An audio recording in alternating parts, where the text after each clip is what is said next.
Cervical Cancer Awareness Month, May 24, 2026. Ita bulan, may kanimportansya ti cervical awareness, taiso iti bulan na anayranta iti sunga an-anayen. Amang salwad, iti bagida manipo iti makapatay nga cancer iti cervix, bunwakin baba, aparte iti aanakan. Baba ti Proclamation No. 368, maigunam-gunam ti kampanya kontra ti sakit a cervical cancer kada iti babae, baba ti panang pirma ni dating Presidente Gloria Macapagal Arroyo iti tawan 2003. Adatalo na patag-apuntos iso nga napatalgadan ti Cervical Awareness Month tapno may lisi dagiti babae itinasaw nga sakit. Ti cervical cancer, ket isu ti kangrunaan ken kaadwan nga agraira a klase ti cancer, agsagrapen dagiti babae. Tinasao a klase ti cancer ket maliklikan, maprebentaran, ken nalakaamo-amon iti nasapa agundaway. Aday to'y ket kaadwan na nga iti pagilyan, ket maamuan laingen no adday tinaladaw nga stage iti cancer. Gapo iti proklamasyon ada suporta ti gobyerno para iti Philippine Obstetrical and Gynecological Societies Campaign a mausar para iti panakaywaragawag ken panakaypakaammo iti kaaduan kang runaan na iti babae iti pakabuklan ken pakainaigan tinasawa sakita. Anya ti cervical cancer. Ti cervical cancer ket cancer nga mga apektari ti cervix wenno kwelyo iti matres. May kadwa kang runaan a sakita ang mga papektar kariti babae iti pagilian. Pasat ti cervix iti reproductive system dagiti babae a masarakan iti nagbaetan iti vagina wenno mabagbagi ti babae ken uterus wenno matres. The cervical cancer ket mabalin nga makapektar karagiti babae, gaddaman hunawan iti padas na iti panakinaig. Ngam nangat-ngat iti tsansa nga makaala dagiti addaan padas na nang runo no nasurok ng maysa iti kananaig na. May tudtudo a rason na iti infeksyon iti human papilloma virus wenno HPV pagtautan iti wards wenno kasla tukak-tukak iti kudil ken maysa daytoy nga klase iti sexually transmitted disease. Ugalian tinatalgad a panakinaig wenno safe sex tapno maliklikan ti human papilloma virus amang itunda ti cervical cancer. Ti pakalaan na ti HVP ket ti panakinaig kada iti sagsagabay ti kasta nga sakit na may sa daytoy nga klase ti sexually transmitted disease a pagtaudan ti cervical cancer. Anya dagitoy komplikasyon ti cervical cancer.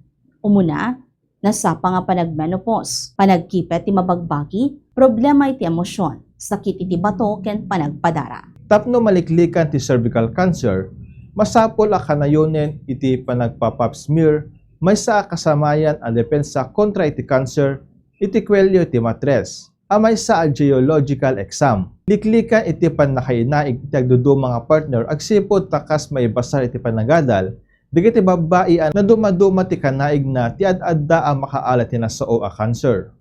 Napatag nga mabakunan iti HPV vaccine tapno saan nga makaptan ken nagbaling nga napudlo iti partner saan nga ramidan tay nagargarawigaw unay kan sex explorer. Anadan ti bagi ka na salunad tanasay-saya at ti agbyag nga awan iti kabkabutang na asakit. That cervical cancer, meron siyang tatlong stages for eradication or elimination. Dapat mas mabakunahan yung mga kababaihan na bata from 9 to 14. Ito po programa through DepEd sana and RHUs.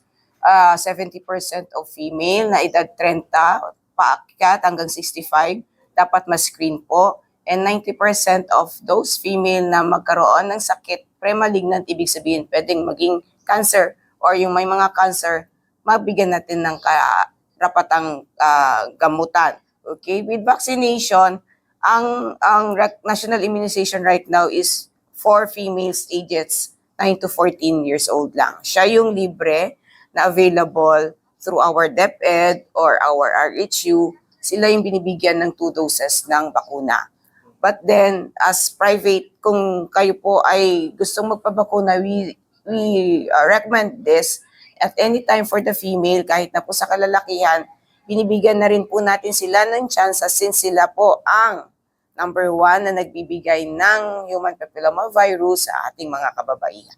Okay. So may mga cancers din po na pwedeng maiwasan with regards to this vaccination. Hindi lang siya cervical cancer. Sa kababaihan, pwede po nating maiwasan ang vaginal cancer, meron na rin po tayong mga anal cancer sa kababaihan at nasopharyngeal cancer sa kababaihan. Sa kalalakihan naman po, ganun din po, instead of cervical, meron silang P9 or cancer of the penis, cancer of the anus, cancer of the nasopharynx and larynx. May mga protection din po silang makukuha with the vaccination. Naimbag nga daw tay amin, nga dumdumngay iti bombo radyo, kang runaan iti padak nga babae. Iti may kat na ito ding nga cervical cancer awareness month. Pagsaritaan tayo about the cervical cancer, nga may isa daytoy nga cancer kadagiti babae, may kadwa, umuno na iti lung and breast. Di cervical cancer kat maala daytoy, babaen ti panaki sexual contact kadagiti adda virus ng HPV or human papilloma virus. Ma-experience or maranasan digiti adda cancer na iti agpadpadara, ang sakit ng mag-contact, umutkotong, sakit ti pusong, kaya nakabangbangsit nga discharge iti may isang babae. Kasatlo nga maiwasan na ito ni cervical cancer. Di cervical cancer apukit may isut laing iti cancer nga mapreventaran babaen iti regular nga panagpa-check up o panag-screening pap smear man wano visual inspection via acetic acid.